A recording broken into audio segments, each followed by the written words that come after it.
Thanks for tuning in to Let's Talk About It Media 21. Please like, comment, and subscribe. And please turn on the notification bell. That way, every time I upload a video, you'll be the first one to see it. Let's get into it. What we're going to talk about, we talk about celebrity news, celebrity gossip, what's going on IG and Google, fair use, copyright disclaimer under Section 107 of the Copyright Act of 1976, allowances made for fair use for purposes such as criticism, comments, news reporting, teaching, scholarships, and research. Fair use is use permitted by copyright statute that might otherwise be infringing. All comments are alleged, in our opinion, and for entertainment purposes only. And don't forget, the Cash App is Let's Talk About It Media. And thank you for your love and support. So don't forget to comment, but be kind, and also turn on the notification bell. So let's talk about grown and gospel. For this show, in regards to this episode, Elijah and BREE are meeting to get Shayna a present for the baby shower that's forthcoming, that it looks like all the group is throwing Shayna a baby shower. So of course Elijah is upset because it looks as if BREE is running late. Elijah says she's like an hour and a half late. Now, whether he really stood outside the whole time, I don't know about that. I would have sat in my car with the heat on, music going, doing some work or whatever. But in the scene, it shows that he's outside. Nice fur, whatever he had on, faux fur, I don't know. But he's actually waiting for BREE. Then BREE finally walks up to him saying hi. And he was like, "Why aren't you answering your phone?" She was like, "I was on a work call." And she was like, "I don't think Elijah understands that I have to work 8 to 5, 9 to 5 job. And I have obligations I have to meet prior to." So Elijah is giving her a hard time. He's giving a lot of the ladies a hard time. And do I agree with it? No. But it's a part of the show. Does it make it right? No, it doesn't make it right. Everybody knows I'm about healthy, safe relationships. So Elijah basically says to her, "Well, if you had a gig, would you be late for the gig?" And she was like, "Well, first off, if I had a gig, the gig would be in the evening and I would have already worked a 12-hour day, you know." So I kind of like that. So then they walk into the store and they're talking about whether to get a car seat or get a stroller. And Elijah kind of shades her saying, "Well, you're not really going to put no money on it." She was like, kind of like a Detroit saying, "I got 5 on it. I got 10 on it. I got 20 on it." If you know, then you know the slang. So that was a kind of funny part. And he was just like, "Okay, I'll get the stroller slash combined car seat." It's like a combined car seat and stroller. And he was like, "I'll get the gift. You get the card." She's like, "Okay." Because we know, just even with the party that she threw, Elijah was kind of mad that it wasn't kind of high end. And she was like, "Well, this is what I could afford." And I get that. You don't want to go all out spending hundreds, $200, $300 for an event that's going to only last 4 or 5 hours. There's things that you can buy, at the dollar store, or you could buy at Party City, or you could buy at Dollar General or Dollar Tree. But he was kind of throwing shade in regards to the party she threw last week. And that's when he allegedly put her boots in the bin that looked like it was a trash bin. And she started crying. And she was like, "These are some of my favorite boots." So she's working hard, plus she's on the show. And I don't think BREE dresses bad at all. I think she dresses how she wants to dress. In comfort, she doesn't look like there's an issue there. Some people buy a lot of high-end Fendi, Gucci, a lot of that. Some women say, "Hey, as long as I look clean and I look neat, that's all I care about." Some women aren't like that. They don't care about the labels. They want to pay their rent, they want to pay their bills, and they want to live. You know what I'm saying? So sometimes people's priorities are different. So in the next scene, BREE wants to tell the group, everybody, Elijah, um, Tamika, Nikki, she wants to tell everybody what her past was like. And she mentioned back in the day, she used to, I'll say it, she used to dance to make money. Because, like I mentioned before in a previous video, her family was struggling for money. And everybody was like, "Well, why was it that you guys didn't get child support?" Allegedly. And alimony. Why didn't the mom get alimony from the alleged, and I'll say it, why wasn't Fred Hammond helping his ex-wife?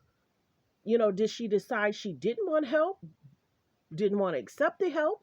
Because remember in a previous video, Bree talked about her mom working a job that was only making $12 or $13 an hour. Now, coming from where we come from, there's certain areas you can kind of get by, but if you're getting by on 12 or 13, $14 an hour, that's barely making it. It takes definitely two incomes if you want to be in a good neighborhood, safe neighborhood. And there's different cities. You have the Detroits, you have the Warrens, you have the Troys, and Troy is expensive to live in. You're gonna definitely pay anywhere from 13, 15, almost 2 grand. Definitely being in Troy. Almost probably everything's probably in 2 grand in Troy. Then um, you have the Novi, you have so many surrounding cities, you have Farmington. Now, Farmington's probably starting off maybe at 2 grand for sure, 3 grand. But Farmington's very expensive. But I'm sure they probably have little pockets that's probably not as bad. And then you have so many different cities. What else? Surrounding areas. You have Clawson. You have so many different cities. So I get that if her mom wanted to be near family or friends, there's certain areas she can get into and be safe, period. You have the Flints, but nobody really wants to move around Flint because, of course, the Flint water issue. But let's get back to the show. So, Bree mentioned that that's what she did to help and assist her mom. And she tried to keep it away from her mom. So, she's sitting down with the group, telling the group what she did to try and assist her mom. Now, her mom hasn't made a statement in regards to, I didn't ask her to do that, she didn't need to do that. So mom has only been on the show for the first episode. I haven't seen her since. And of course, Fred Hammond doesn't make an appearance that I've seen. Like I mentioned, she's Fred Hammond's daughter, the older daughter, and they adopted a son. And I want to say that Bree and the son was like 9 or 10 years apart, so they adopted him.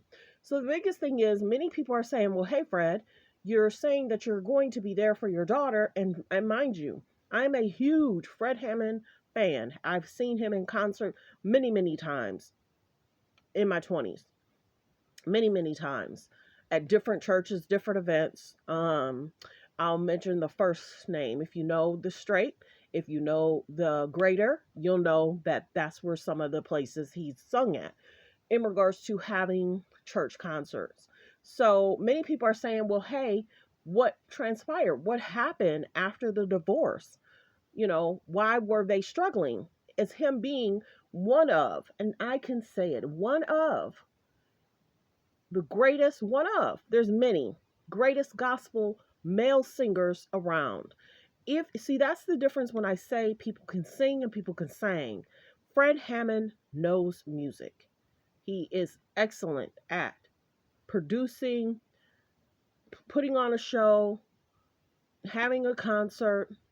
I remember some of my friends had went to a concert, and I'm not certain if the system was going out. There was an issue with the volume of it, and he just sung without, the actual mic. And it was a great concert. Packed. It was so packed. Parking was a nightmare. But you had to walk. You had to be in comfortable shoes.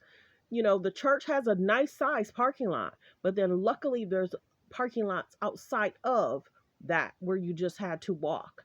And it's safe parking. They have like valet or whatever. But yeah, that was an interesting night. And everybody was trying to call each other. I'm pulling up now. Where are you parking? I'm pulling up now. Where are you parking? So that was a great night. But let's get to the next scene. So she talks to everybody about um her experience in her career in regards to dancing. She really didn't say how long she did it for.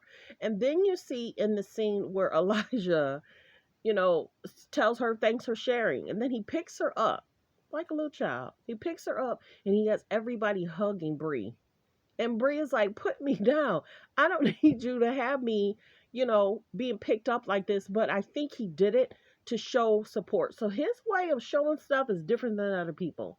So he picked her up like a child, and he's having everybody hug her, saying, "We get it. We still love you. That's something that you had to go through. You felt for your family, but I get why people kind of shade him, but then he has his moments where his heart is big." So, of course, Nikki's on the phone with her husband that is either in jail or prison, don't know. And they're talking about the group, and he's basically talking about, hey, babe, I'm here for you. Hopefully, everything is okay. This is the other thing. In the previous episode, Tasha was trying to meet up with her husband, trying to rekindle everything. I think they've been separated 6 months, a year, and she wants the relationship back. She had said, "I'm saddened by everything that's gone on in our relationship, and I miss you. I love you. I want our relationship to work." And Tasha had mentioned for like a year he had been saying divorce, divorce, divorce for a year and a half. Divorce, divorce, divorce. So they met up at her house. Everybody saw that scene where she's trying to woo him into conversation. She said they talked about a lot of stuff. And a lot of stuff was put on the table. So then she's like, put this oil on me. And he was like, okay, y'all can cut the cameras. So we're thinking that things didn't go well. But then Tasha said that she basically was like, he called me to come to his hotel. And she tells her girlfriend Nikki, she was like, "I'm wondering if, things transpire and will I be carrying?" I'll just say it that way. I'll be general. And she was like, "Well, girl, that'd be a blessing if you are pregnant." So here nor there. But then in this episode and season, she's actually meeting with a lawyer about the divorce. So Tasha really doesn't want to get a divorce because Tasha's basically saying that this will be my third divorce if I get a divorce from my husband. So of course the attorney is asking her if they can work it out. And she's talking, she said, this is not what I want, but I feel like that conversation at the hotel might have went a certain way and she felt that now it's time. I feel bad for Tasha. I really do. Nobody wants to break up a relationship. And then in another scene, I think it's this season, where Elijah was kind of talking to Tasha about, you went from having this huge 3-4 bedroom home to this little 2 bedroom home. I just want the best for you. And it's like, look, Elijah, I'm trying to work through my marriage, not work through my marriage. I'm trying to figure it all out. You need to just back up and let me tell y'all what's going on. And Tasha was kind of just frustrated. So they're actually at the what are they doing right now? Tasha, Nikki, Elijah, they're all sitting down, and Tasha's trying to talk to the group about what's transpiring about her relationship. And Elijah chimes in. It's like, well, what are you planning to do? What's going on? And this is the scene where he's basically talking about, you know, the homes that she's lived in. And he's concerned about her finances. He's concerned about her. You went from, having a successful, having a nice home to what's really going on. So Elijah and Tasha kind of get into it, and Tasha's kind of like, you need to let me speak. And everybody's kind of frustrated with Elijah because sometimes when they sit as a group, just like when BREE was trying to talk about her career in dancing, Elijah kind of chimed in, and she was like, I hadn't even finished this one sentence. I've only been speaking for like 20 to 30 seconds, and you're already chiming in. Let me finish my statement. So I think that's why he picked her up like she was a little baby and just was like, okay, I get it, let's make everybody hug you. So they're sitting down, they're talking. So Tasha gets really frustrated that Elijah's not letting her speak. And she's like, forget it. I'm not even going to mention to the group, because she really wanted their advice on what to do. Because, mind you, after this, she had already sat with the attorney. So she probably wanted to say, these are my options. What should I do? So it's kind of frustrating seeing that Tasha and Elijah are struggling. Now, mind you, Tasha and Elijah's been friends since he was in, high school, middle school. They've known each other for a long time. So she knows his vibe. She knows what he's about. So the group is definitely at the baby shower. They're throwing Shayna a baby shower. And I like this scene where the ladies are talking about, and this is kind of a sad thing. Tasha and BREE are talking about how Elijah constantly keeps chiming in, and allegedly they feel that Elijah keeps making everything about him, and the ladies are kind of tired of it. So Tasha and BREE are talking about that. Tasha and BREE are talking about what may transpire. And then, of course, Elijah comes in with like these teacups and tea. And I guess he wants to have like a high tea. And so that there's that. And then, of course, Shayna comes in. They're throwing the party. Everyone seems happy.